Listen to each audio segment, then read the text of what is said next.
मङ्गलं भगवान् वीरो मङ्गलं गौतमो गणी मङ्गलं कुन्दकुन्दार्यो जैनधर्मोऽस्तु मङ्गलम् सर्वमङ्गलमाङ्गल्यं सर्वकल्याणकारकं प्रधानं सर्वधर्माणां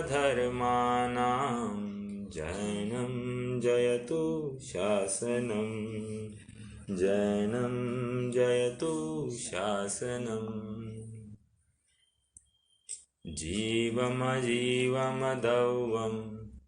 जिणवरवसहेण जेण निद्देष्टं देविन्दविन्दवन्दं वन्दे तं सर्वदा शिरसा।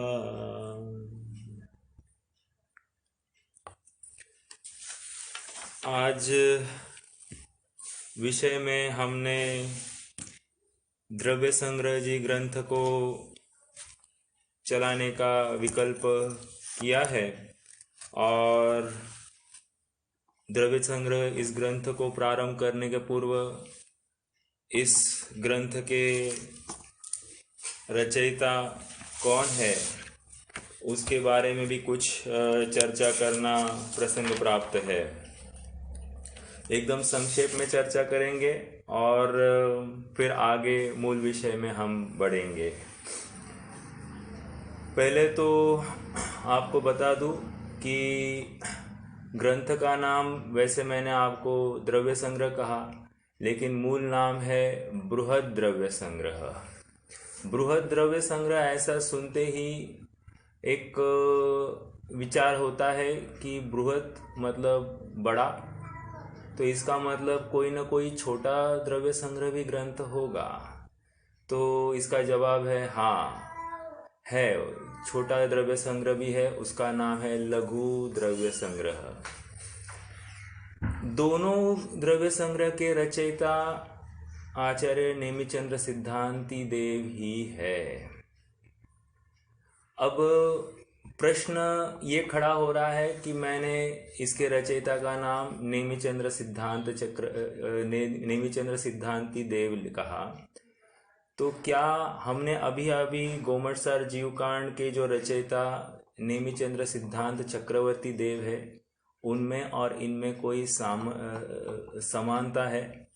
तो इसका जवाब विद्वान काफ़ी दिन तक तो इनको एक ही मानते थे, लेकिन शोध खोज करने के पश्चात इस निष्कर्ष तक आए हैं आज के विद्वान कि नहीं, ये दोनों आचार्य अलग अलग है। कैसे अलग अलग है थोड़ा सा वो भी विचार करते हैं। नेमिचंद्र सिद्धांत चक्रवर्ती जिन्होंने गोमटसार की रचना की, वे 11वीं शती के प्रारंभ में हुए हैं।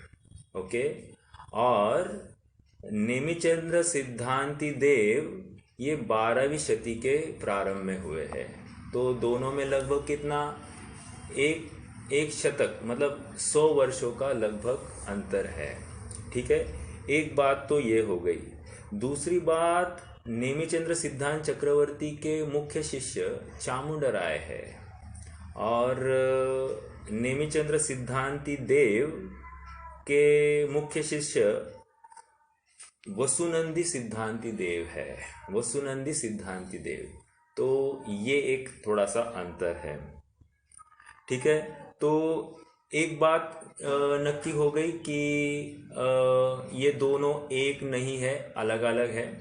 और हम जिनकी चर्चा कर रहे हैं नेमिचंद्र सिद्धांति देव। ठीक है, आइए, कोई मैसेज है क्या? नहीं है भैया। नहीं ना, ठीक है। आगे बढ़ते हैं। दूसरी बात, ये ग्रंथ कहाँ लिखा गया है? तो ऐसा आता है कि मालव देश में धारा नामक एक नगरी है और उस धारा नगरी के राजा भोज राजा है। ठीक है, भोज राजा वहाँ पर राज्य करते हैं और उस भोज राजा के अनुशासन में एक आश्रम नामक नगर है और उस आश्रम नामक नगर में मुनिसुव्रत नाथ भगवान के चैत्यालय में बैठकर आचार्य नेमिचंद्र सिद्धांति देव ने इस बृहद द्रव्य संग्रह या लघु द्रव्य संग्रह की रचना की है, ऐसा आता है। ओके, ये एक बात हो गई। अब प्रश्न ये खड़ा होता है कि जैसे गोमटसार की रचना किसकी प्रेरणा से हुई, तो गोमटसार की रचना ये चामुंड राय की प्रेरणा से हुई, या आप कहो कि प्रभाकर भट्ट किसके थे, परसों दिन ही तो देखा, या फिर तत्वार सूत्र की रचना किसकी, तो सिद्धे नामक ब्राह्मण की मुख्यता से हुई। वैसे ही कह रहे कि ये जो द्रव्य संग्रह की रचना है ये सोम नामक नगर श्रेष्ठी के निमित्त से हुई है, अर्थात उन्होंने इंसिस्ट किया होगा आचार्य देव को और जिसके फलस्वरूप आचार्य ने ये रचना की है द्रव्य संग्रह। अब और एक बात, जैसे मैंने पहले ही बताया कि द्रव्य संग्रह सबसे पहले लघु द्रव्य संग्रह लिखा गया और उसके पश्चात आचार्य देव ने स्वयं ने ही बृहद द्रव्य संग्रह की रचना की है।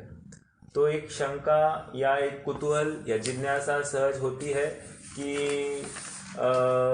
ये लघु द्रव्य संग्रह कितना बड़ा है और बृहद द्रव्य संग्रह कितना बड़ा है।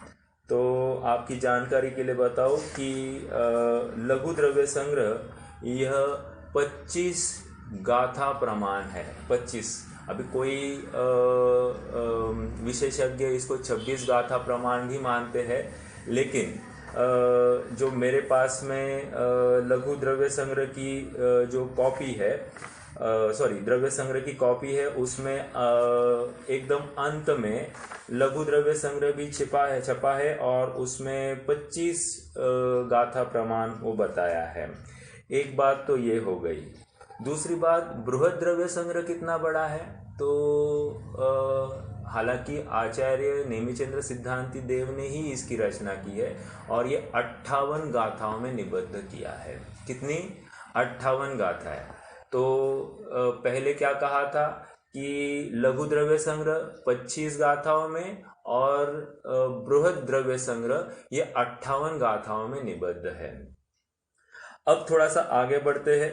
58 गाथा है, उसमें 3 अधिकार है और पहला अधिकार वहाँ पर द्रव्य अपन देखेंगे आगे सब अधिकारों के नाम। अभी तो इन शॉर्ट ये पहले ये जानकारी लेते हैं। हाँ जी, एक बात और है, ये जो सोम नामक नगर श्रेष्ठी है, इनकी मुख्यता से ये ग्रंथ लिखा गया है, ऐसा आचार्य देव कहते हैं। तो इसका प्रमाण बिल्कुल हमको जो लघु द्रव्य संग्रह है, लघु द्रव्य संग्रह की जो अंतिम गाथा है 25वीं गाथा, उसमें उन्होंने स्पष्ट लिखा है। तो उसकी मैं भावार्थ पढ़ता हूँ।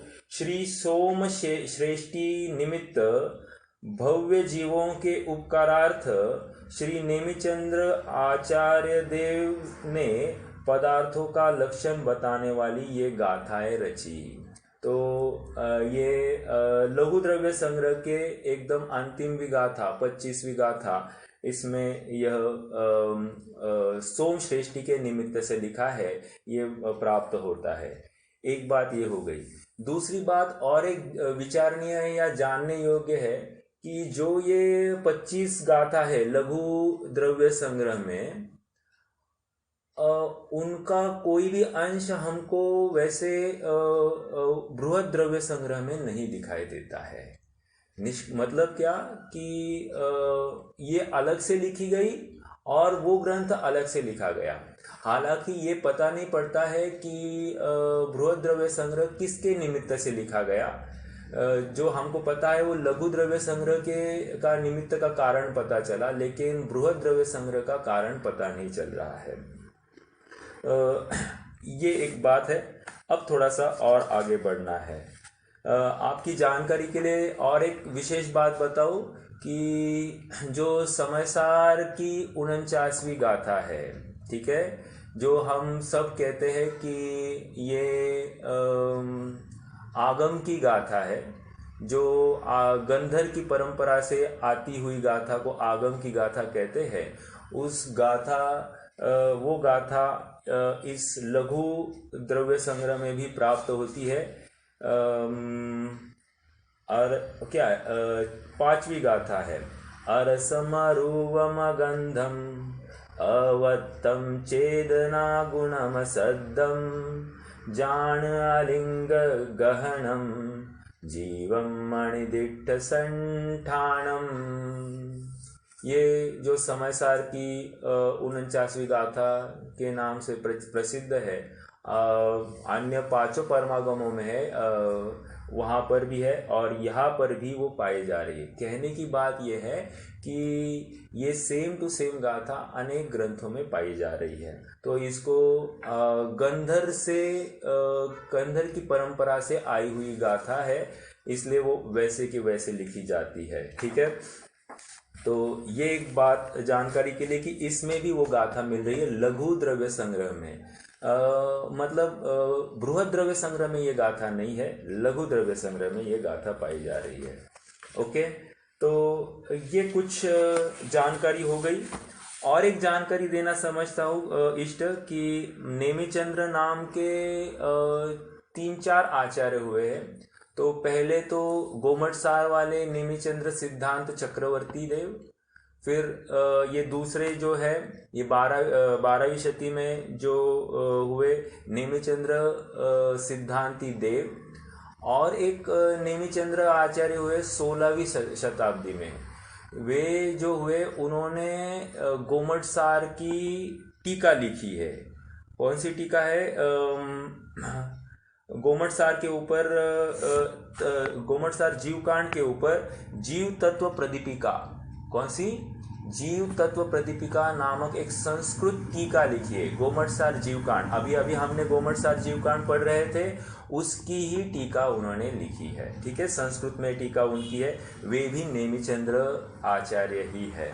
तो क्या क्या ये तीसरे नेमिचंद्र नाम के आचार्य है। और भी अनेक होंगे, इतिहास के गर्त में नाम तो बहुत लिमिटेड है और जीव अलग अनेक है, तो फिर वे ही नाम रिपीट होते हुए दिखाई देंगे। ओके, चलिए, तो ये थोड़ी सी बात हमने ग्रंथकार के बारे में देखी और थोड़ी बहुत ग्रंथ की पूर्व भूमिका देखी, जिसमें हमने लघु द्रव्य संग्रह और बृहद द्रव्य संग्रह ये अलग अलग है ये भी समझने की कोशिश की। अर्थात दोनों में 25 गाथा और यहाँ पर 58 गाथा है, तो अलग अलग है, और दोनों में ऐसी कोई गाथाओं की समानता भी नहीं दिखाई दी। हालांकि उस ग्रंथ के रचयिता नेमिचंद्र सिद्धांती देव ही है। अब आगे बढ़ते हैं। इस गोमटसार, मुझे माफ़ करना, क्या है, गोमटसार इतना अब मुँह ज़बानी हो गया है कि लगभग हम 6 महीनों से गोमटसार कर रहे हैं, तो गोमटसार अब वो उठते बैठते गोमटसार ही याद आता है। फिर भी ये द्रव्य संग्रह है, तो इसके टीकाकार महत्वपूर्ण बिंदु है। इसके टीकाकार श्री ब्रह्मदेव सूरी है। कौन है? श्री ब्रह्मदेव सूरी। इन्होंने इस बृहद द्रव्य संग्रह को फेमस किया। क्यों कह रहा हूँ? क्योंकि जिस प्रकार समयसार को आचार्य अमृतचंद्र ने जो उसको परमोच्च सीमा तक पहुंचाया, उसकी जो यूँ कहिए कि उसको जन जन तक पहुंचाने का काम जो अमृतचंद्र स्वामी ने किया, वैसे ही कह रहे हैं कि इस बृहद द्रव्य संग्रह को जन जन तक अगर पहुंचाया है तो वो इस टीकाकार के माध्यम से पहुंचा है। गाथा एकदम सरल है, गाथा में अर्थ भी बहुत सरल है, लेकिन उसकी टीका बहुत गंभीर है और उस गंभीरता को लेकर उसका भाव खुला जा रहा है। इसलिए हम सबका उत्तरदायित्व और बढ़ जाता है कि हम इस ग्रंथ को बड़े ही उत्साह से और रुचिपूर्वक सुने। तो शास्त्र की या आचार्य के अभिप्राय को हम समझने का थोड़ा सा उद्यम हमारी तरफ से होगा, जो निश्चित ही हमारे ज्ञान की निर्मलता में कार्यकारी हो और आगे बढ़कर हमको वो सम्यक्त्व के लिए भी कार्यकारी बन सकता है। अब फिर से एक बार हम गाथा का पाठ चालू करते हैं। गाथा नंबर 1 को हम सब पढ़ते हैं। पढ़ेंगे सब। जीवम जीवम दौवम जिनवर वसहेण जेण निदिष्ठम देविंद विंद वंदम वंदे तम सर्वदा शिरसा।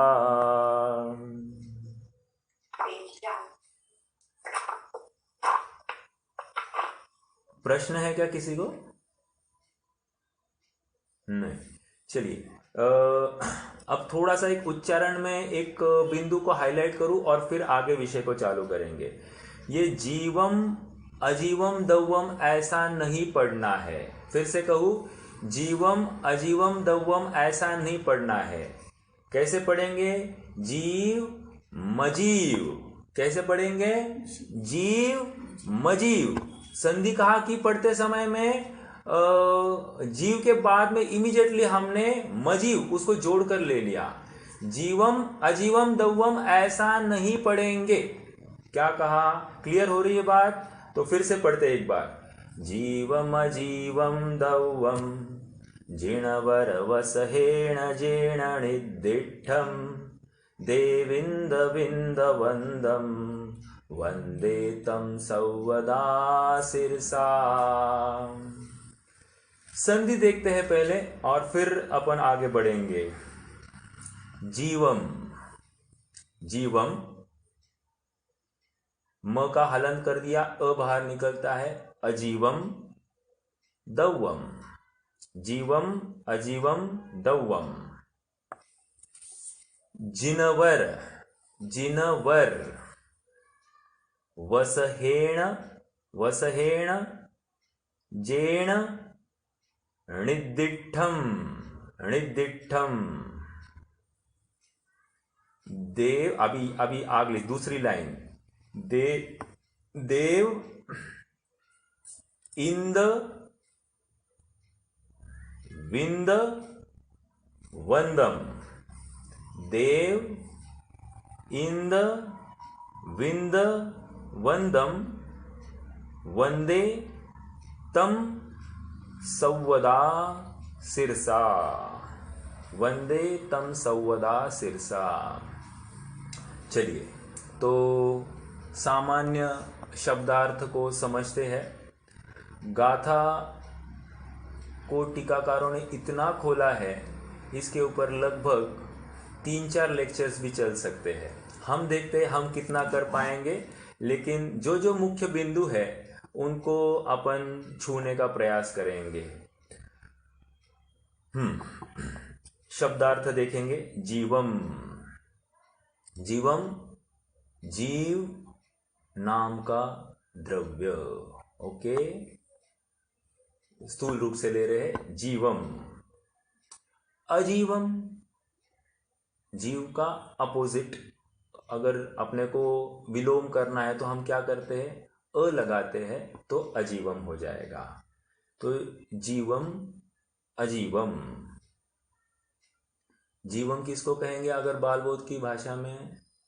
जो जानता देखता है सो जीव। ओके, तो इसका अर्थ अजीव क्या हो गया?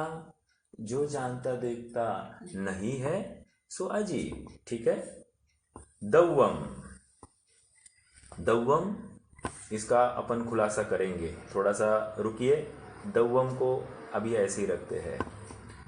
जिनवर, जिनवर, जिनवर मतलब जिन्होंने मोह राग द्वेष का अभाव किया है। ठीक है। और जो मोह राग द्वेष का अभाव करने वाले में वर है अर्थात श्रेष्ठ है, ऐसे कौन होते हैं? गणधर। ठीक है।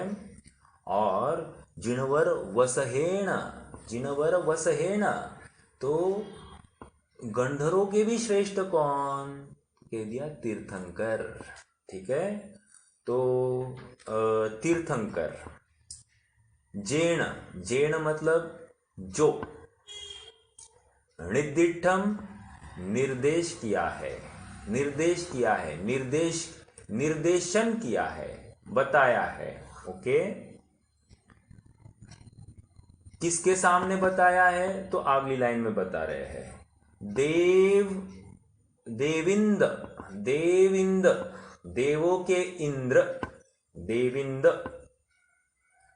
विंद, विंद मतलब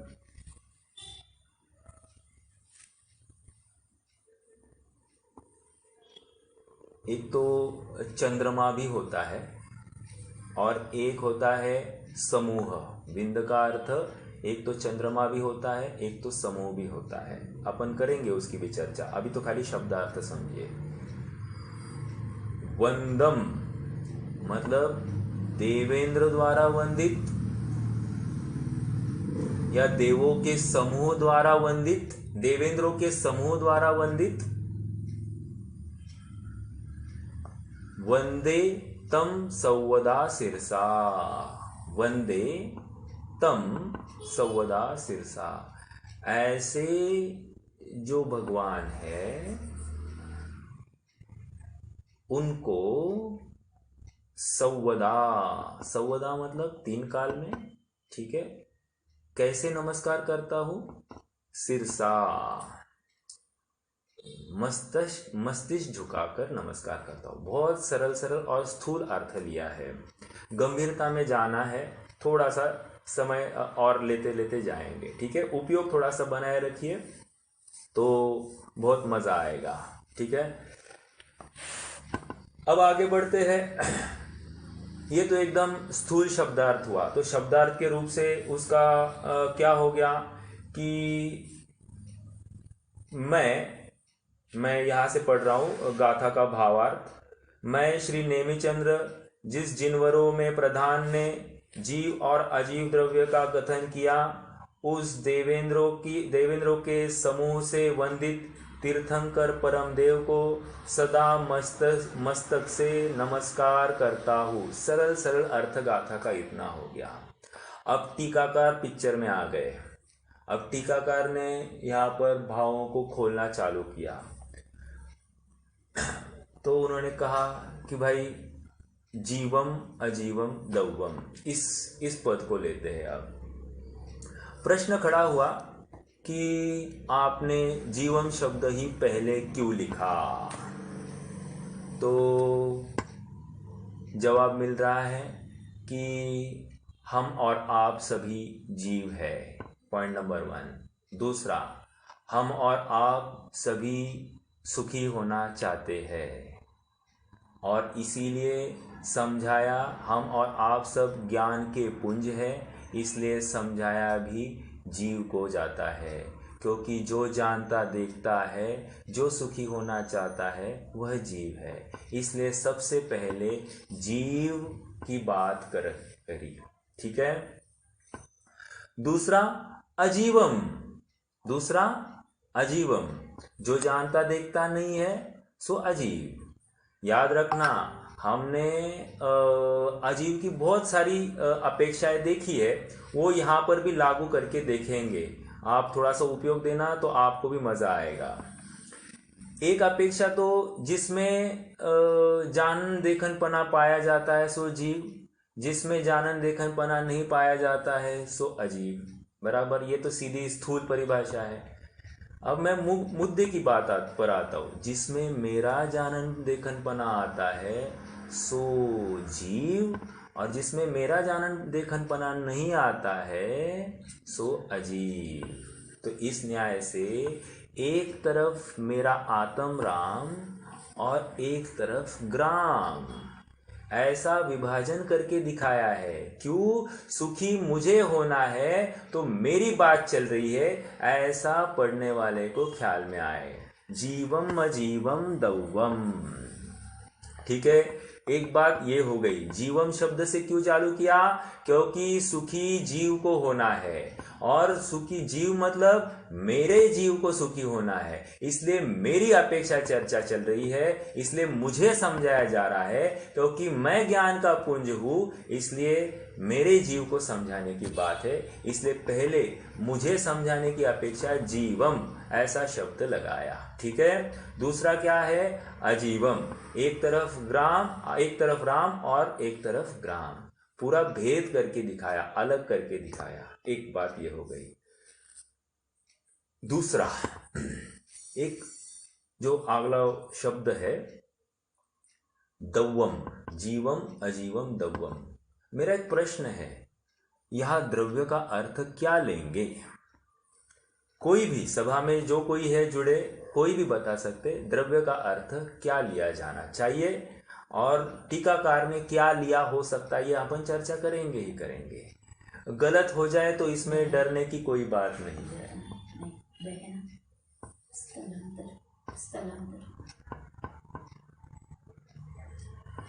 देखिए, कोई प्रयास करेगा, द्रव्य का अर्थ क्या है? वस्तु पदार्थ। हाँ, जीव और अजीव द्रव्य को, जीव और अजीव को लक्ष्य करके द्रव्य। हाँ, तो मूल रूप से द्रव्य मतलब कोई ना कोई पदार्थ की तरफ अपनी एक विचारधारा जा रही है कि ये कोई ना कोई जीव नामक पदार्थ है और अजीव नामक पदार्थ है, या जीव नामक वस्तु है, अजीव नामक वस्तु है, इनकी तरफ हमारा उपयोग जा रहा है, जो कि गलत है ऐसा मैं नहीं कहूँगा। लेकिन अब यहाँ पर टीकाकार की गंभीरता, उसकी सोच देखिए, मतलब आचार्यों के अंतस को पकड़ने की उनकी सामर्थ्य को देखेंगे। थोड़ा बहुत ही विशेष बात है, थोड़ा उपयोग देकर सुनना। मैं हो सकता है अगर आपको पकड़ में नहीं आया तो आप मुझे फिर से पूछ सकते हैं, मैं एक बार रिपीट भी कर लूँगा। देखिए, किसी भी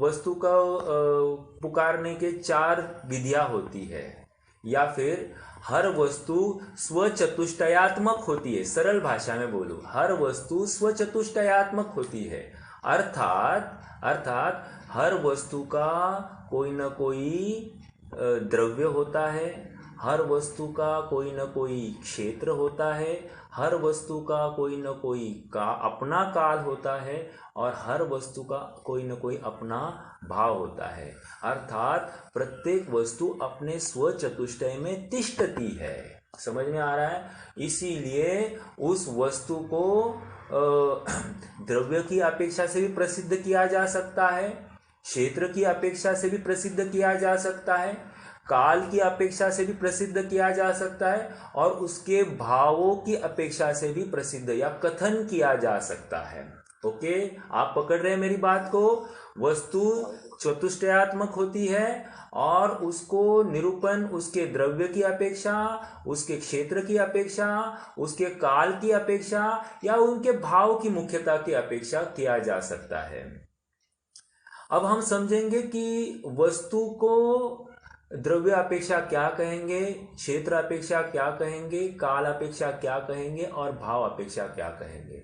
मैं आशा करता हूँ कि अगर आपको ये एग्जाम भी देनी है, और मैं सोच रहा हूँ कि अपन हर वीकेंड में इसके ऊपर जैसे पहले टेस्ट लेते थे वैसे अपन टेस्ट लेंगे। तो अगर आप नोट्स बनाना चाहते हैं तो बिल्कुल आप पेन और पेंसिल निरंतर और पेपर आपके पास रखकर फटाफट नोट्स भी करें। देखिए, मैं ये कह रहा था चतुष्टय। तो द्रव्य की अपेक्षा वस्तु का नाम है पदार्थ। क्या कहा?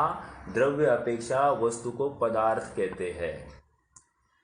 क्षेत्र की अपेक्षा उसी वस्तु को अस्तिकाय कहते हैं। उदाहरण के लिए पंचास्तिकाय संग्रह ग्रंथ जो है ये अस्तिकाय क्षेत्र की मुख्यता की अपेक्षा से कथन किया गया है। ओके, आप अभी पकड़ रहे होंगे टीकाकार की उसकी डेप्थ समझने की।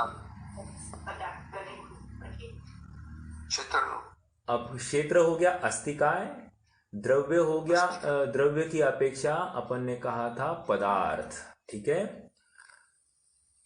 काल की अपेक्षा वस्तु को द्रव्य कहा जाता है। काल की अपेक्षा वस्तु को द्रव्य कहा जाता है और भाव की अपेक्षा वस्तु को तत्व कहा जाता है। मैं फिर से रिपीट करता हूं, द्रव्य अपेक्षा पदार्थ, क्षेत्र अपेक्षा अस्तिकाय, काल अपेक्षा द्रव्य और भाव अपेक्षा तत्व। तो ये चार चतुष्टय कहा ना, तो चार अपेक्षाओं से निरूपण किया जाता है। अब यहां पर जीवम जीवम दौवम ये कहा है, और अगर हमने चतुष्टय में से अगर उस पॉइंट को पकड़ने की कोशिश की तो ये द्रव्य किसकी ओर इंगित कर रहा है, किस पॉइंट की ओर, कौन से किसकी मुख्यता की ओर इंगित कर रहा है? तो कोई बताएगा? द्रव्य क्षेत्र काल की अपेक्षा। बहुत अच्छा।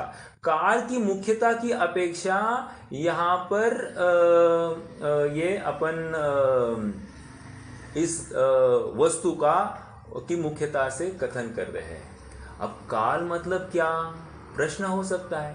काल मतलब वहां पर द्रव्य या उन वस्तु की पर्यायों की मुख्यता से कथन इस ग्रंथ में किया जाने वाला है। फिर से कहूं, वस्तु की पर्यायों की मुख्यता से कथन इस ग्रंथ में पाया जाने वाला है, इसीलिए इस ग्रंथ का नाम द्रव्य संग्रह लिखा गया है।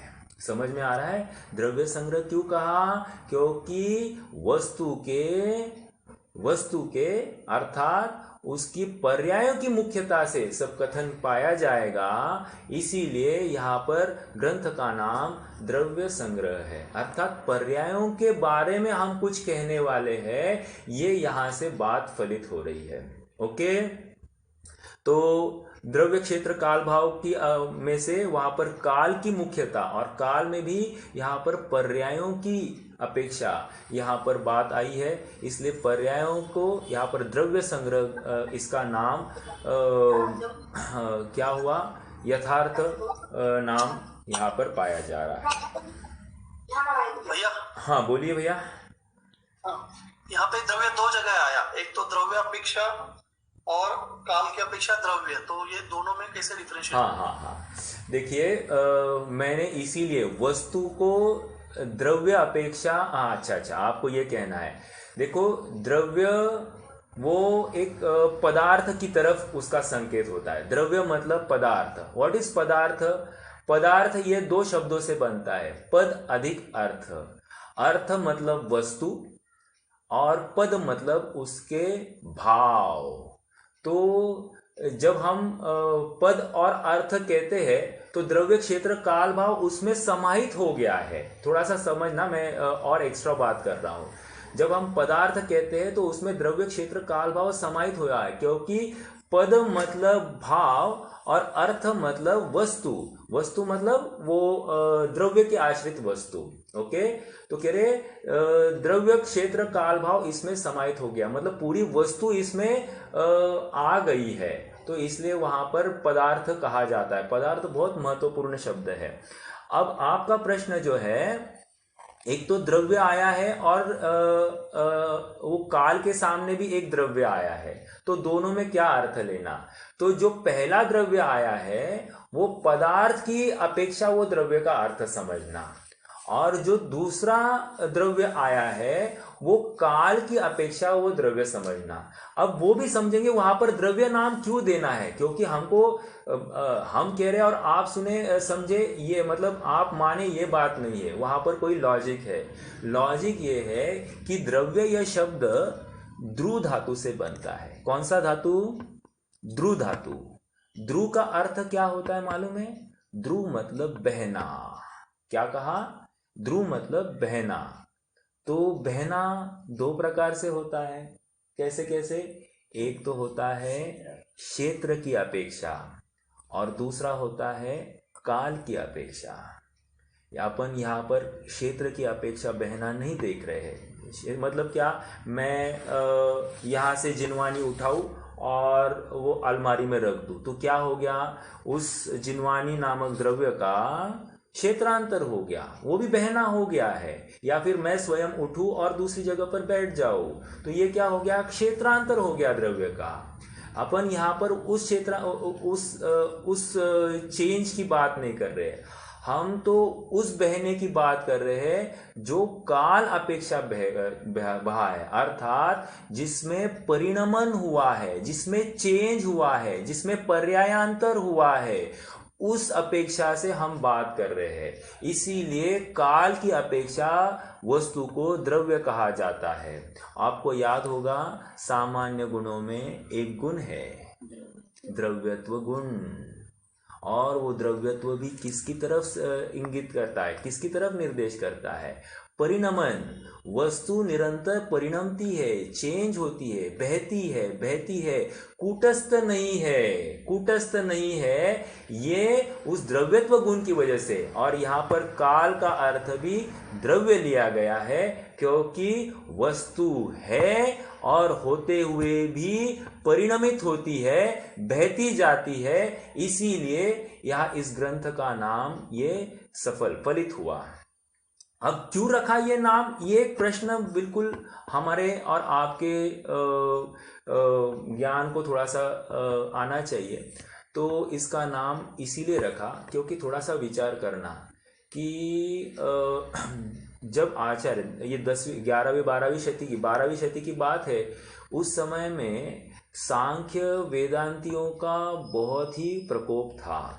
इनफैक्ट महावीर के काल से ही वो प्रकोप है।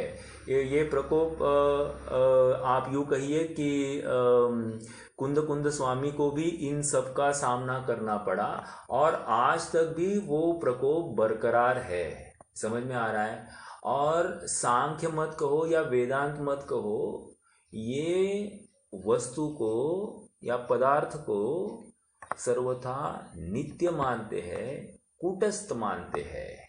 और इसका खंडन करने के लिए यहाँ पर आचार्य देव ने ये द्रव्य यह शब्द नाम रखा है। इस मतलब द्रव्य इस नाम से ये इसमें से आ रहा है कि वस्तु सर्वथा कूटस्थ नहीं है, वस्तु सर्वथा नित्य नहीं है, वस्तु बहती भी है, परिणमती भी है, उसमें चेंज होता है।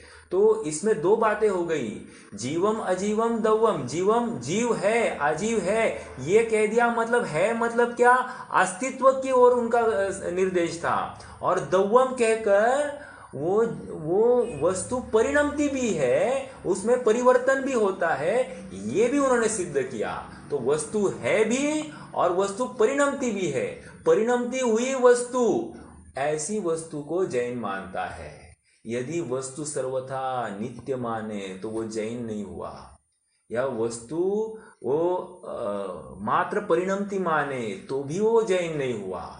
जैन तो वो है जो वस्तु के अस्तित्व सहित उसका परिणमना स्वीकार करे, उसको जैन कहते हैं। इस न्याय से वो जो वेदांती है या सांख्य है, उनके मत का खंडन हो गया। समझ में आया? देखो उस ग्रंथ का नाम लिखने में कितना रहस्य भरा है। मतलब वो रहस्य टीकाकार के बिना खुल नहीं सकता। सच कहे तो उन्होंने क्या इसमें सोचा है, उनके सामने कौन कौन बैठा है, कैसे शिष्य बैठे हैं, वहां पर नास्तिकता का परिहार करना है, आस्तिक्य का वहां पर सिद्धि करनी है, तो इन सब के लिए ये ग्रंथ की रचना करनी है। तो ग्रंथ का नाम भी कैसा होना चाहिए, ये बिल्कुल कितना उसमें चिंतन मनन होता होगा, ये अपन इनके गंभीरता से समझ में आ रही है बात। अच्छा हुआ भैया आपने प्रश्न खड़ा किया, तो ये शायद मैं भूल जाता, ये पॉइंट नहीं उठाता। तो द्रव्य का अर्थ, पहले द्रव्य का अर्थ वो पदार्थ की मुख्यता से है, और दूसरे द्रव्य का अर्थ हमको काल की मुख्यता से लेना है। ठीक है, एक बात तो ये हो गई। और देखिए द्रव्य को अलग अलग अलग जगह पर द्रव्य ये नाम पाया जाता है। तो जहां जो द्रव्य है वो द्रव्य लेना है। जैसे जैसे कभी कभी द्रव्य क्षेत्र काल भावात्मक वस्तु को द्रव्य कहा जाता है, तो वहां पर हमको वो चतुष्टय से युक्त वस्तु को द्रव्य के नाम से ग्रहण करना है। कहीं कहीं मात्र वो जो पहला द्रव्य कहा है ना, उतना द्रव्य ले कहेंगे, उतने द्रव्य का अर्थ लेना है। कहीं कहीं वो सामान्य विशेषात्मक वो जो द्रव्य क्षेत्र काल भाव है उससे युक्त वस्तु को द्रव्य कहा जाएगा। आप पकड़ रहे हो ना, मतलब प्रमाण के वस्तु को भी द्रव्य कहा जाएगा। कभी दृष्टि के विषय के वस्तु को द्रव्य कहा जाएगा, कभी वो मात्र वो द्रव्य सामान्य को द्रव्य कहा जाएगा, और अब यहाँ पर वो काल के आश्रित वस्तु को द्रव्य कहा जा रहा है। तो हमको जो आचार्यों की अपेक्षा है, जो नई विवक्षा है, उस नई विवक्षा से विषय को समझना पड़ेगा। ये आप पकड़ रहे हैं बात को, थोड़ी सी गंभीर बात है लेकिन समझनी पड़ेगी। अभी नहीं समझेंगे तो फिर दम नहीं आएगा। ठीक है, तो इसलिए प्रयास करना, उपयोग दीजिए और समझने का प्रयास कीजिए, क्योंकि हम और आप सब समझ के पिंड है। समझना हमारा गुण है और उस गुण का अवरोध करना ये अपराध है। इसलिए हम ऐसा अपराध नहीं करेंगे, क्योंकि जब जिनवाणी के सामने बैठे ही है तो पूरा ज्ञान को ओपन रखकर, सारे विषयों से निवृत्त होकर इसमें प्रवृत्ति करेंगे। निस्सही कर कर हम जैसे मंदिर में प्रवेश करते हैं तो संसार के सभी विषय कषाय से मैं अब निवृत्त होता हूँ, तो उसी प्रकार निस्सही कहकर हम जिनवाणी को सुनेंगे तो ये बात भी हमारे गले उतरेगी ही उतरेगी। तो क्या कहा, यहाँ पर द्रव्य की अनेक अपेक्षाएं हैं, उसमें से हम यहाँ पर द्रव्य का अर्थ उस काल के वाचक रूप में यहाँ पर लिया जा रहा है, जो कि ये निर्देश कर रहा है कि वस्तु परिणमती है। और ये इसके लिए बताना था क्योंकि हम जैनियों में जो सांख्य मत का या वेदांत वालों का जो मान्यता है कि वस्तु नित्य ही है, कूटस्थ ही है, वो बात हमारे ज्ञान में ना आए। हम तो वस्तु को जैसा है वैसा स्वीकार करें। परिणमती हुई वस्तु ही हमारी वस्तु होती है, प्रत्येक वस्तु ऐसी ही होती है, ऐसा स्वीकार होवे। समझ में आया? तो ये जीवम अजीवम दव्वम, ये तीन शब्दों की बात हुई। प्रश्न है? हाँ भैया। हाँ बोलिए। ये आपने अभी बताया कि 12वीं शती की ये बात है, बराबर। हाँ, जब आचार्य ने लिखा। राइट। तो ये टीका कब लिखी गई? टीका मेरे ख्याल से 16वीं शती में लिखी गई है, मुझे चेक करना पड़ेगा, लेकिन ब्रह्मदेव सूरी की टीका मेरे ख्याल से ये 16वीं शती की है। मैं आपको चेक करके बता दूंगा इसके बारे में। ठीक है, क्यों, क्या प्रश्न है भैया उसको लेकर? कोई प्रश्न है क्या? नहीं, वो वेदांती मत का तब भी प्रभाव था क्या ऐसा? हाँ देखो वेदांत का देखो, ये तो प्रभाव घटा ही नहीं है। सच कहे तो महावीर के समय से उनके सामने भी थे, उनके सामने कौन, गौतम, इंद्रभूति गौतम ही थे। सांख्य मत के पूर्ण वहाँ पर वही ये बलि प्रथा या सब वहाँ पर यज्ञ आदि सब वे करते थे, तो तब से तो चल ही रहा है। और काल की आड़ में ये हीनादिक हुआ है, भले ही बलि प्रथा कम हो गई होगी, लेकिन उसके आश्रित जो मान्यताएं हैं अभी तक घटी नहीं है, वैसी की वैसी बरकरार है। तो इसलिए हमको तो बिल्कुल ये बात कैरी फॉरवर्ड हो रही है। और आज आप थोड़ा सा विचार करेंगे ना, तो ये पंच महाभूतों से जीव की उत्पत्ति होती, ऐसा मतलब चारवाक मत जैसी मान्यता तो बहुत बहुत सब जगह पर ये बहुत ही विशेष रूप से पाई जा रही है। ठीक है, तो मैं वो काल इनका आपको बताऊंगा, मुझे एग्जैक्टली मालूम नहीं है, मैं समझकर बता दूंगा। ठीक है भैया? हाँ बोलिए। भैया वो कुछ रिक्वेस्ट आ रही है कि आपका वीडियो ऑन कर सकते हैं क्या, मतलब? अच्छा वीडियो ऑन करना है, ओके। देखो क्या हो रहा है, मैं एक्चुअली क्या हुआ है कि मैं एक्चुअली रिकॉर्ड कर रहा हूँ, मैं प्रयास कर रहा हूँ कि ये रिकॉर्ड हो जाए। तो मैंने यहाँ पर अलग से स्क्रीन अपनी ऑफ करके मैं वीडियो चालू कर दिया है मैंने। तो हो सकता है कि मैं जो प्रवचन लोड करूँगा, अगर लोड हो गया, चिंचवड़ स्वाध्याय मुमुक्षु मंडल के नाम से मैंने एक यूट्यूब का बनाया है, तो उसमें अभी प्रयास कर रहा हूँ कि अगर हो जाए तो सबका योग होगा तो हो जाएगा। तो वो वीडियो ऑन करके ही मैं बना रहा हूँ, देखते हैं कहाँ तक। दो तीन जनों से रिक्वेस्ट आई है।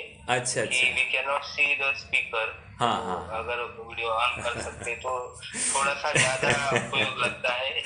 ठीक है, वक्ता को देखते नहीं मैं खुल जाता है। हाँ, बात बराबर है, बोलना है। बिल्कुल बिल्कुल। इसलिए मैंने बीच में प्रश्न भी किया था, कोई मैसेज है क्या, तो वो मैसेज मुझे यहाँ पर स्क्रीन पर दिखाई दिया, तो मैं देख नहीं पाया जल्दी में, तो इसलिए मैं समझा नहीं क्या था। एग्जीक्यूटिव कमेटी को नहीं उन्होंने डाला। हाँ ठीक है, कोई बात नहीं, अभी तो अपन विषय को बढ़ाते हैं। क्या कह रहे थे? नहीं, अगर स्पीकर चालू करेंगे तो रिकॉर्डेड वो स्पीकर नहीं मिलेगा, तो कोई ना कोई एक मिल सकता है, तो देखते हैं क्या हो सकता है। चलिए, तो हमने कहाँ तक चर्चा की? जीवम अजीवम दौवम। जीवम क्यों लिया? क्योंकि जीव नामक पदार्थ मैं हूं, मुझे सुखी होना है, मुझे मुक्ति की प्राप्ति करनी है, इसलिए मुझे ही समझाया जाएगा मैं ज्ञान का पिंड हूं, मैं जानता देखता हूं, और मुझे भेद ज्ञान करना है, जिससे भेद ज्ञान करना है ऐसा अजीवम, जो मैं नहीं हूं उनसे भेद ज्ञान करना है, इसलिए अजीवम नामक एक दूसरा भाग किया। और तीसरा पद क्या आया? दौवम। दौवम मतलब इनकी अवस्था, ये पर्याय से युक्त, ऐसा ये द्रव्य होता है। ठीक है, अब प्रश्न ये खड़ा होता है कि साहब हमने तो द्रव्य अनंत सुने थे, आपने हमको दो ही द्रव्य सुनाए। बराबर, हमने आपको दो ही सुनाए। यहाँ पर कारण इतना है कि जो अनंत है ये इसी का विस्तार है।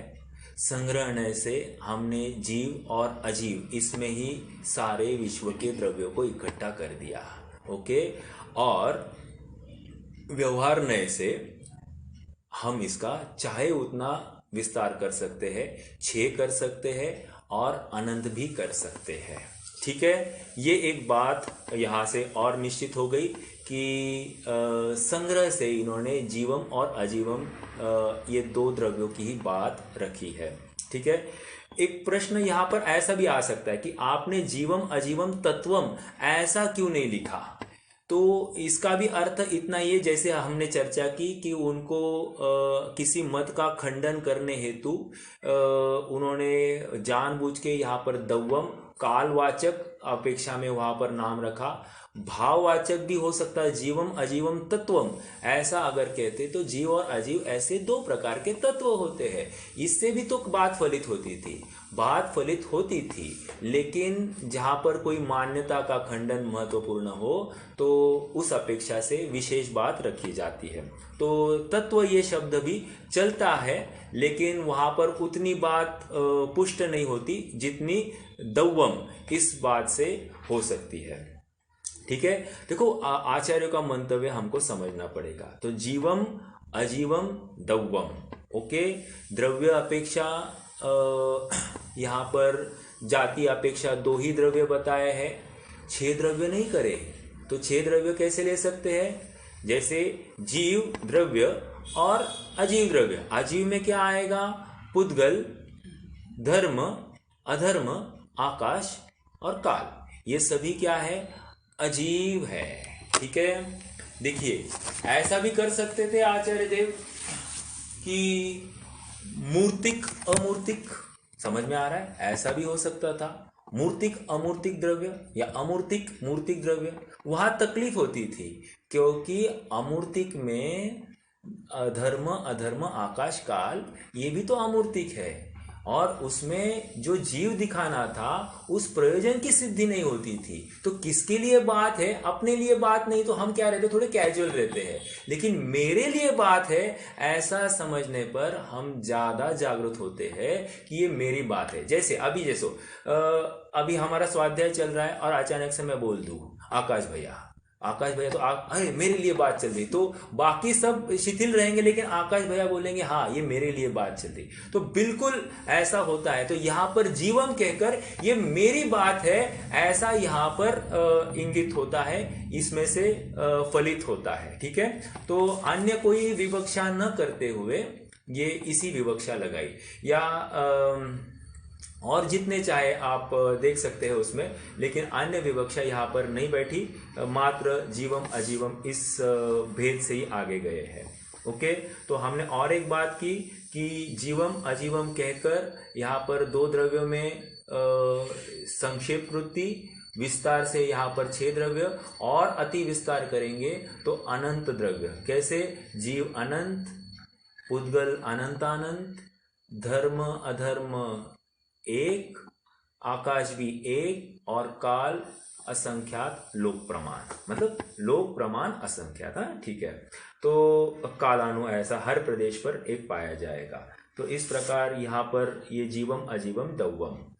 अब आगे का बहुत इंटरेस्टिंग और एक विषय आएगा, जिनवर वसहेन। देखो टीकाकार की और एक मतलब उनकी दृष्टि देखिए। जिनवर वसहेन का अर्थ हम क्या करेंगे? अरे जिनवर मतलब तीर्थंकर ही डायरेक्ट बोल देंगे ज्यादा की। तो कोई प्रश्न करेगा कि आपने तीर्थंकर क्यों नहीं लिखा? जिनवर वसहेन, इससे आपका शब्द भी बड़ा हो गया। आप छोटे शब्दों में कम से कम लिखने वाले, कम से कम बोलने वाले, तो आपने छोटा लिखना चाहिए था, आपने इतना बड़ा शब्द क्यों करा? तो इसका भाव टीकाकार ने खोला है। क्या कह रहे हैं देखिए, पहले संधि देखते हैं। जिन ये पहला शब्द, दूसरा शब्द करेंगे जिन वर, दूसरा शब्द क्या किया? जिन वर, और तीसरा शब्द क्या करेंगे? जिनवर वसहेन, ओके। जिनवर वसहेन करेंगे। क्या अर्थ बन रहा है देखते हैं। जिन मतलब क्या? जिन मतलब जिसने मिथ्यात्व ग्रंथि का नाश किया है, मोह रूपी अंधकार का अभाव किया है, वो जिन, या जिसने अपने इंद्रियों को जीत लिया है वो जिन। समझ में आया? सबसे सरल। और ये हमने मतलब बाल बोध में देखिए, जिन किसको कहते? जिसने इंद्रिया को जीत लिया है सो जिन। इंद्रिया को जीतना मतलब क्या? जिसने मिथ्यात्व रूपी अंधकार का अभाव किया है, जिसने अपने परिणामों में एक देश विशुद्धि प्रकट की है, ऐसा जिन। तो ये जिन कौन हो सकते हैं? तो कह रहे हैं ये जिन चौथे गुणस्थानवर्ती अव्रती श्रावक हो सकता है। ये जिन 5वें गुणस्थानवर्ती व्रती श्रावक हो सकता है, या फिर ये जिन 6, 7वें गुणस्थानवर्ती मुनिराज हो सकते हैं। तो ये कौन सी है? साधक अवस्था। क्या कहा? साधक अवस्था को यहाँ पर जिन कहा जा रहा है। समझ में आया? एक बात ये हो गई। दूसरा जिनवर, जिनवर ये शब्द लेंगे। ये जिनवर का अर्थ जो इन सबके श्रेष्ठ है, अर्थात इन सम्यक दृष्टियों में भी जो सबसे श्रेष्ठ है। ऐसे कौन? गणधर, ओके, वर मतलब उत्कृष्ट, श्रेष्ठ। हम कहते हैं ना वर वधु को लेके आओ, मतलब आज जो उत्कृष्ट है, आज जिनके नाम से हम ये सब यहाँ इकट्ठे हुए वे वर उत्कृष्ट। तो कह रहे वर, तो जिनवर कौन होंगे? जिनवर मतलब जिन्होंने मोह राग द्वेष जिन्होंने जीत लिया है, ऐसे सबसे उत्कृष्ट कौन? तो गणधर। ओके, तो जिनवर शब्द का अर्थ क्या हुआ? गणधर। ओके, जिन हो गया, जिनवर हो गया। आगे बढ़ते हैं। जिनवर वसहेण, वसहेण मतलब वृषभ। ठीक है, तो यहाँ पर दो अर्थ हो गए। तीसरा अर्थ, जिनवर वृषभ मतलब ये जिनवर वृषभ नामक एक तीर्थंकर। ओके, तो ये तीर्थंकरों को भी हमने तीर्थंकर, ये तीन शब्द से हमने तीन अर्थ निकाले, जिन, जिनवर और जिनवर वृषभ। तो हम कौन माने? आपको जो लगता है सो मानो, कोई प्रॉब्लम नहीं, क्योंकि हमने ऐसे अर्थ निकाला है। लेकिन इन्होंने क्या किया है? तो आगे कहते जेन निर्दिष्टम। जेन निर्दिष्टम मतलब जो निर्दिष्ट किया है। क्या निर्दिष्ट किया है? तो कह रहे जिन ने क्या निर्दिष्ट किया है, जिनवर ने क्या निर्दिष्ट किया है, और जिनवर वसहेन ने क्या निर्दिष्ट किया है। तीनों समझना पड़ेगा। तो कह रहे हैं तीनों ने एक ही बात निर्दिष्ट की है। क्या? जीवम अजीवम दौवम। क्या? जीवम अजीवम दौवम, ऐसा निर्देश किया है। निर्देश किया है मतलब क्या? निर्देश किया है मतलब दिखाया है, बताया है। क्या? कि दौवम, दौवम मतलब वो अवस्थाएं दो प्रकार की होगी, जीवम और अजीवम, या द्रव्य दो प्रकार के हैं, जीवम और अजीवम। ठीक है,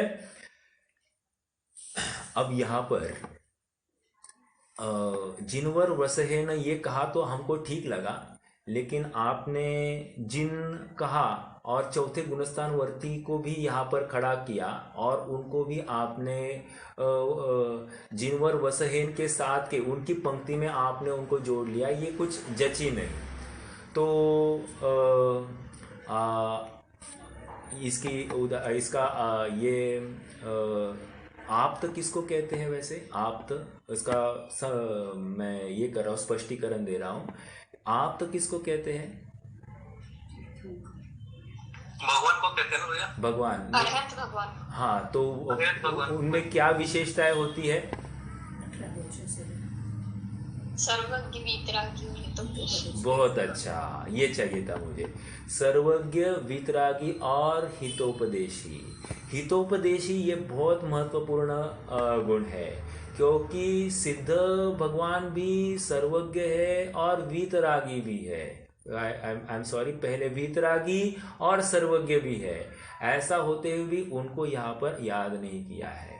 उन्होंने यहाँ पर वो हितोपदेशकत्व नामक गुण को ऊर्ध्व करके यहाँ पर बात कर रहे हैं। तो आप्त अर्थात यहाँ पर चौथे पांचवें गुणस्थानवर्ती साधक अवस्था को भी आप्त के साथ लिया जा रहा है। अर्थात वे भी तो वही बात कह रहे हैं जो जिनवर वसहेण, अर्थात तीर्थंकरों ने जो बात कही है वही बात तो वे बता रहे हैं, इसलिए उनको भी इनके साथ में ले लिया, तो उनको भी एक न्याय से आप्त कह दिया। ठीक है, गणधरों के बारे में हमको कोई भी शंका नहीं है, क्योंकि उनकी वाणी को झेलना और उस वाणी को द्वादशांग रूप सूत्रबद्ध करना, ये सब उनकी ही महत्ता के कारण है, तो वहां पर हमको कोई शंका नहीं। लेकिन मात्र जिन कहकर जिनने ऐसा निर्देश किया है, अर्थात जिनने जीव और अजीव ऐसे द्रव्य के बारे में निर्देश किया है, ये हमको थोड़ा सा इसके बारे में स्पष्टीकरण इतना ही कि इनको भी हमने अर्थात आचार्य देव ने आप्त के कैटेगरी में लिया है। ओके, तो जीवम अजीवम दौवम जिनवर वसहेण जेण निर्दिष्टम, जिनवर वसहेण ने जिसका निर्देश किया है। ठीक है, और किसकी हाजिरी में किया है? किसकी हाजिरी में? लास्ट 5-7 मिनट होंगे, 9:10 में हम रोक देंगे। ठीक है, किसकी हाजिरी में उन्होंने ये निर्देश किया है?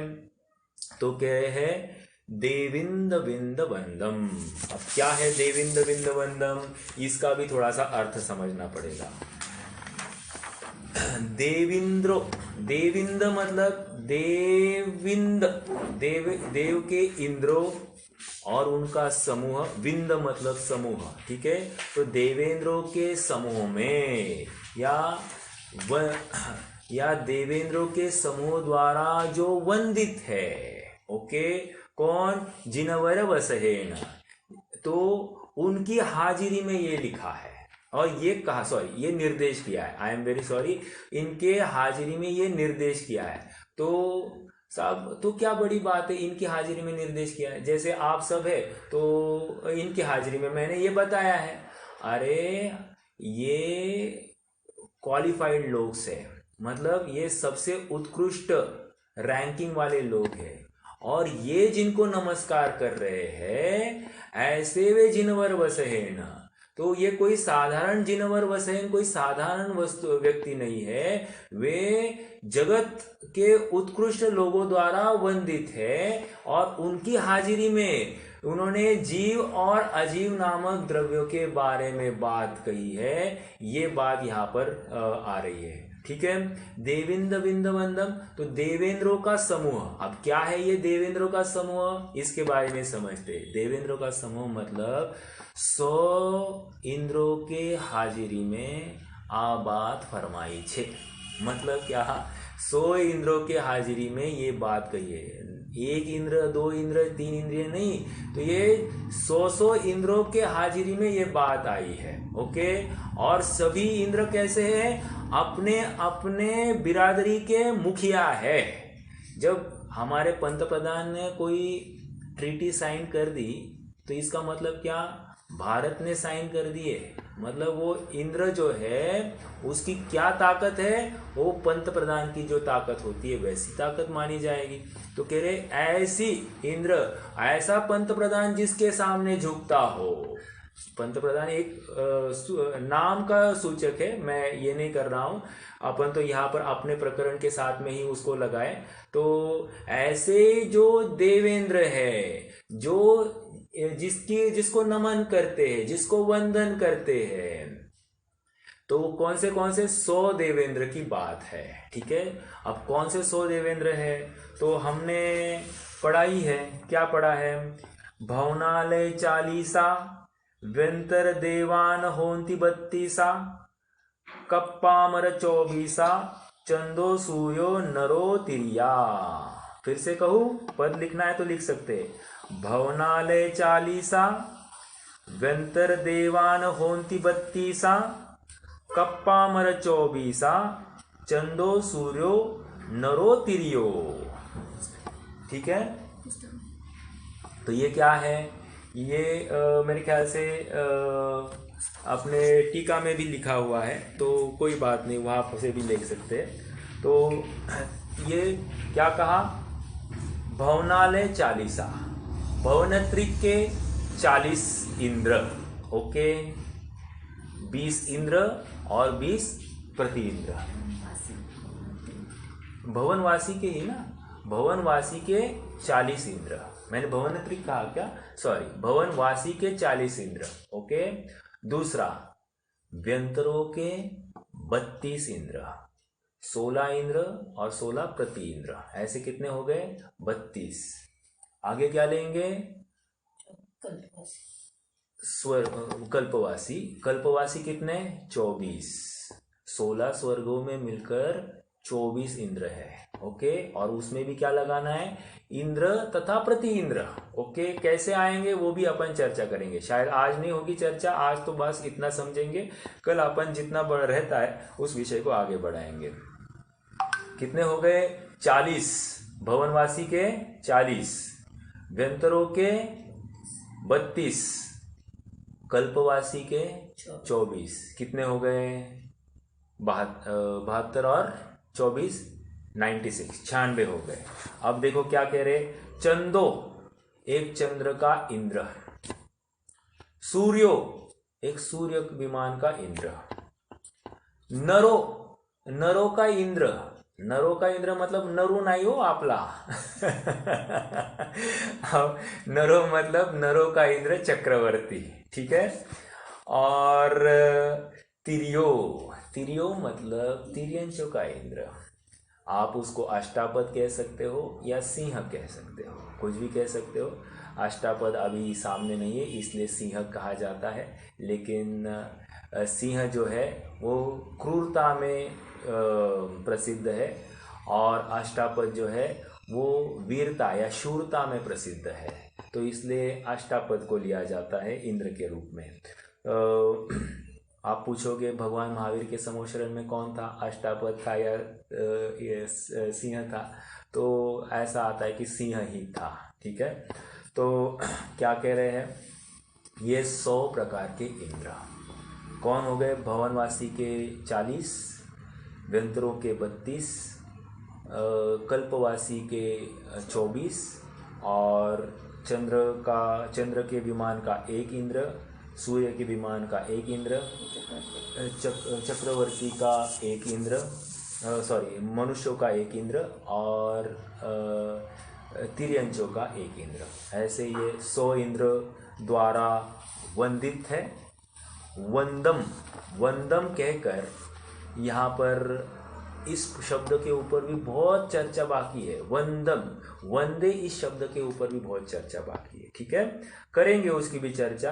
तो ये वंदन करते हैं, नमस्कार करते हैं, वंदना करते हैं, स्तुति करते हैं। ठीक है, किसकी, तो जिनवर वसहेण, उन तीर्थंकरों की। ऐसा और उन्होंने क्या निर्देश किया है, तो जीव अजीव नामक द्रव्य के बारे में उन्होंने निर्देश किया है। और इसीलिए क्या, वंदे तम संवदा सिरसा, वंदे तम संवदा सिरसा, वंदे मैं भी वंदन करता हूँ।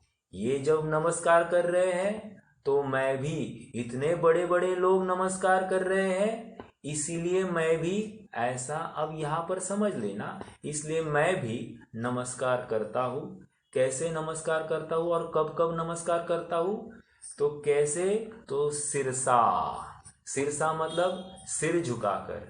जब सिर झुकाया है, सिर यह अपना उत्कृष्ट अंग है, तो इस न्याय से मन, वचन और काय की एकता पूर्वक मेरा नमस्कार है।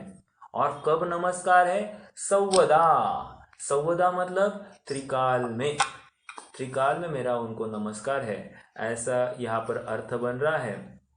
तो ये हमने पहली गाथा देखी। ये गाथा आपको मालूम ही होगा कि ये प्राकृत में निबद्ध यह ग्रंथ है और प्राकृत में यूजुअली गाथा ही पाई जाती है। और जैसे नमोकार मंत्र का उच्चारण होता है उसी लय में इसका भी उच्चारण किया जाता है। तो हम फिर से एक बार इस गाथा का उच्चारण करेंगे और रुकेंगे।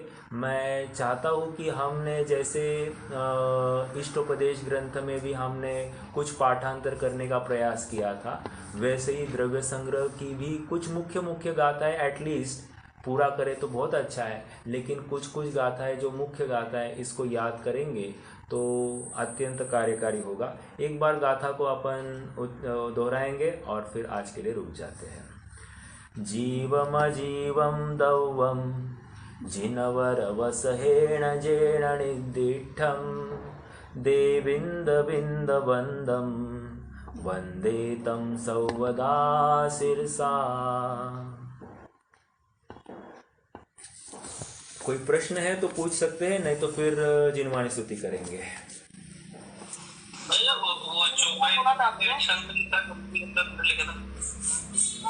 आवाज सुनाई नहीं दिया भैया मुझे आपका। नीचे वो पेज पे नीचे चौपाई में भी लिखा है ना। हाँ, तो एक बार वो कैसे पढ़ना, चौपाई है क्या? एक मिनट, क्या है नीचे? वो हिंदी में है ना, एक मिनट, कहाँ है?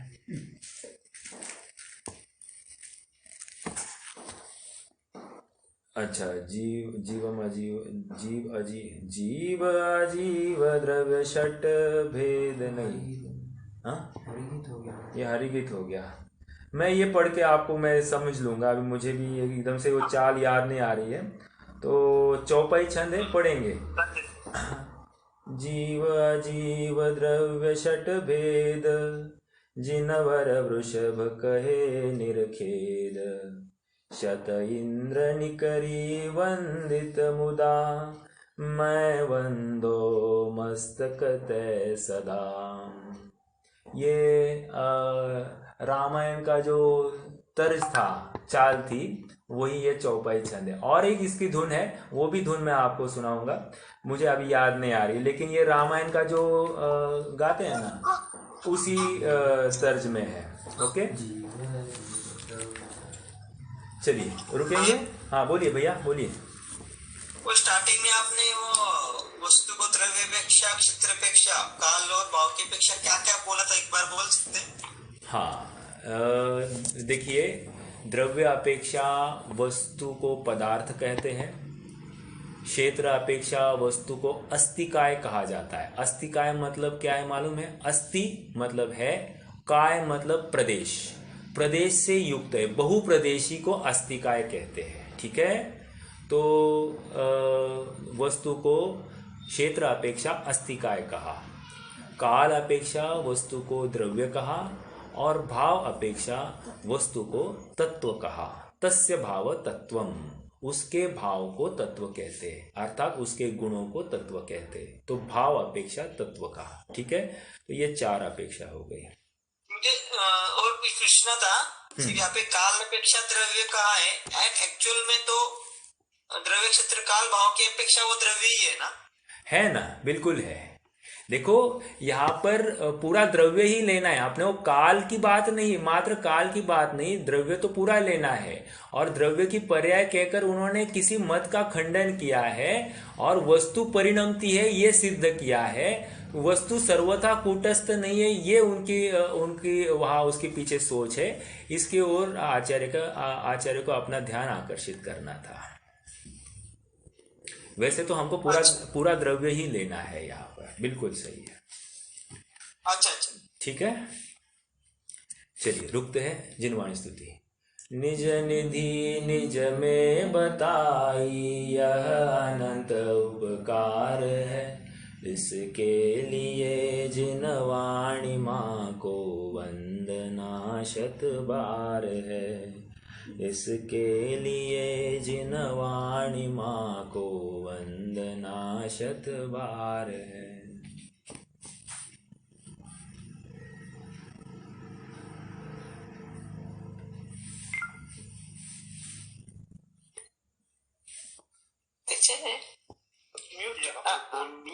હા, એટલે આપણે જે બોલીએ બધા લોકોને સંભળાતું હશે, તે અનમ્યુટ કર્યું હતું, અત્યારે અનમ્યુટ છે. હા, તો પેલા બોલું, પેલા મ્યુટ હતું.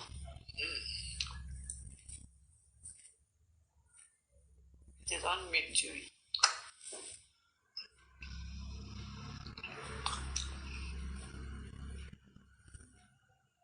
बोलिए अनंत आनंद सिद्ध भगवंतों की जय हो। पंच परमेष्टि भगवंतों की जय हो। अहिंसामय जैन धर्म की जय हो। जय हो। द्वादशांगमय जिनवाणी माता की जय हो। जय हो। चलिए सबको जय जिनेन। जय जिनेन। जय जिनेन। हाँ जी, बोलिए बोलिए बोलिए। भैया रिकॉर्डिंग मिल जाएगी क्या, और मिलेगी तो फिर कहाँ होगी? ग्रुप में ही डालेंगे आप? हाँ, मैं YouTube पर शेयर करूँगा, आपको लिंक भी शेयर करूँगा। आप कौन से इसमें अपना मंगल विद्यापीठ पर है ना आप? मंगल, हाँ, तो मैं उसके ऊपर डाल दूंगा, तो आपको मिल जाएगी। अब जस्ट मुझे चेक करने दीजिए कि हो रहा है कि नहीं हो रहा है। अगर नहीं हो रहा है तो मैं आपको रिकॉर्डिंग कैसे भेज सकता हूँ वो भी समझेंगे। ठीक है, जी भैया, ओके ओके, चलिए जय जय। भैया अपने YouTube चैनल है क्या ऑलरेडी? भैया वो क्या हुआ, एक मैसेज आया कि ऑस्ट्रेलिया में और लंदन में